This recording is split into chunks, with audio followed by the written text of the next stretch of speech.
Sino-sino ba ang pwedeng magkaroon ng ganitong psychosomatic disorder? Well guys, number one is yung magulong pamumuhay. Magulong pamumuhay means yung society na kinagagalawan mo is magulo. Walang kumbaga, walang direksyon ang buhay. Like for example, kung ano yung mga nakikita mo na mga kabataan ngayon na napapabalita na nagrarambulan sila. Kasi para sa kanila imbis na yung safety ng kanilang buhay is nasa loob ng bahay, but kung yung bahay naman is para sa wala ka doong safety. So yung mga kabataan, pumupunta sila sa labas, naghahanap sila na mag-aano sa kanila, kumbaga magproprotekta sa kanila. So nakakagawa sila ng mga hindi magandang gawain kasi nga yung mga taong nag-e-impluwensya sa kanila, akala nila sila yung itong mga taong ito ang nag-protection sa kanila, which is not. So yun ang umpisa talaga, yung magulong pamumuhay. Yun ang mas nagkakaroon ng ganitong disorder. And number 2 is yung nahihirapan kang ipahayag ang iyong emosyon. May mga taong ganyan na hindi mo alam kung papaano mo ipapadama or i-express yung emotional mo. Kasi ang hirap guys, like with me here in Belgium, speaking Netherlands, speaking Dutch, ang hirap niya guys. Ang hirap niyang ikumpara sa English. If I speak English, I can give it emotion. But if I speak Dutch, it is really difficult to put emotion on it. So sometimes nahihirapan akong makipag-communication, lalo na kung ang sitwasyon is like for example may misunderstanding kayo ng colleague mo, yung katrabaho mo, and then gusto mong ilabas yung yung emotion mo, yung kumbaga yung kung ano yung gusto mong ipahayag, kung nagagalit ka, kung disappointed ka, or you want to protect yourself, you cannot. Kasi ako guys, hindi ko talaga ma-deliver. I can speak Dutch, but para sa akin sa loob-loob ko, I am protesting. Kasi I said to myself, which is, I know guys, it is a little bit creepy, but I always talk to inside of myself, which is that is the real me. They always said that hindi ikaw ito, Joanne. Hindi mo, kumbaga para kung ako ay nagkikipag-usap sa Dutch, yung walang buhay, yung walang emotion, so ayoko ng ganun. And then if I speak English, kahit ipikit ko yung aking mga mata, I can still deliver emotion. Kasi guys, that's the most important kung bakit importante yung emotional natin, papaano natin ipahayag ito sa mga tao na maintindihan tayo.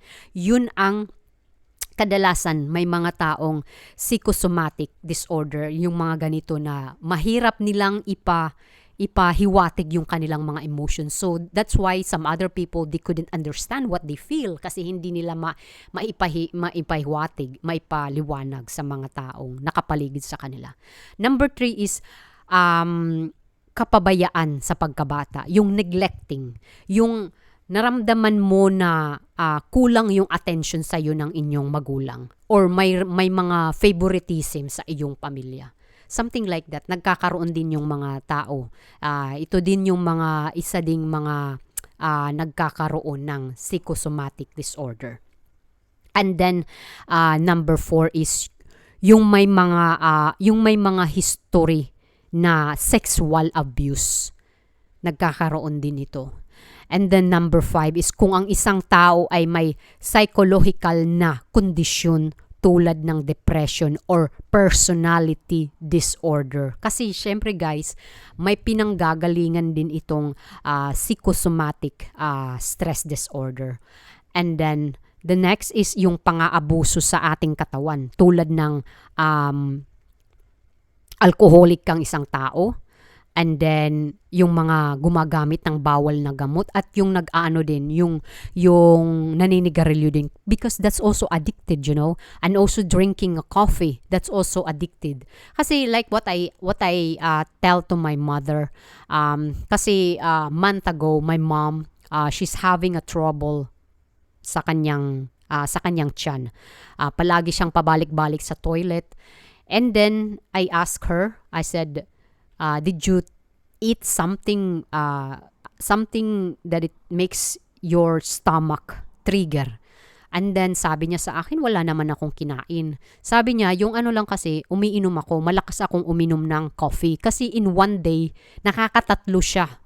Nakakaapat siyang umiinom ng kape. So I said, kasi, you know what guys, if you drink too much, it's not also good. So kailangan talaga you know how to control yourself also. Okay, pwede kang manigarilyo, pwede kang uminom ng alak, but you know your limit. But tayong mga tao guys, pag nakakatikim na talaga, they want to do it every day. So that's life of people. So and then sabi ko sa mama ko, try mo nga na wag kang uminom ng coffee for 1 week. O palaging warm water.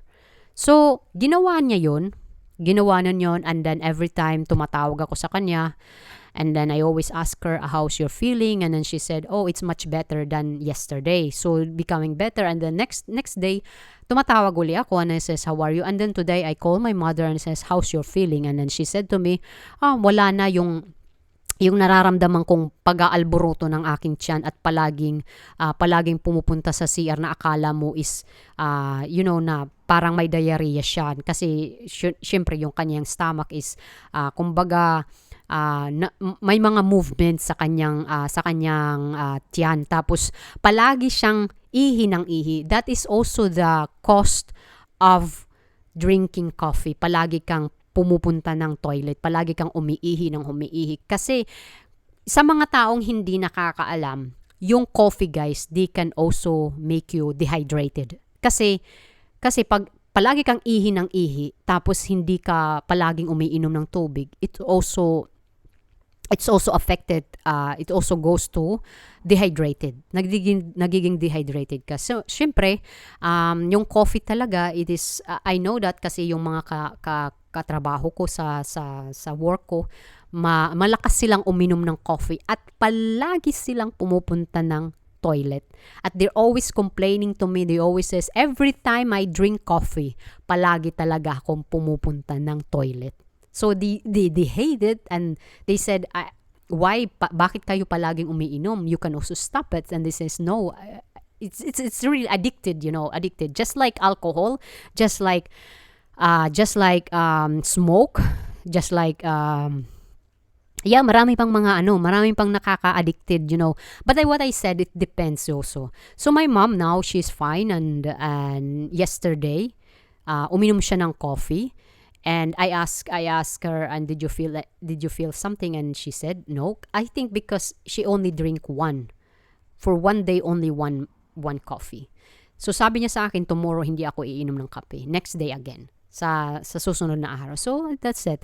And next is kawalan ng trabaho. Of course, yung may nakakaano talaga din ito na, syempre, nagkakaroon ka rin ng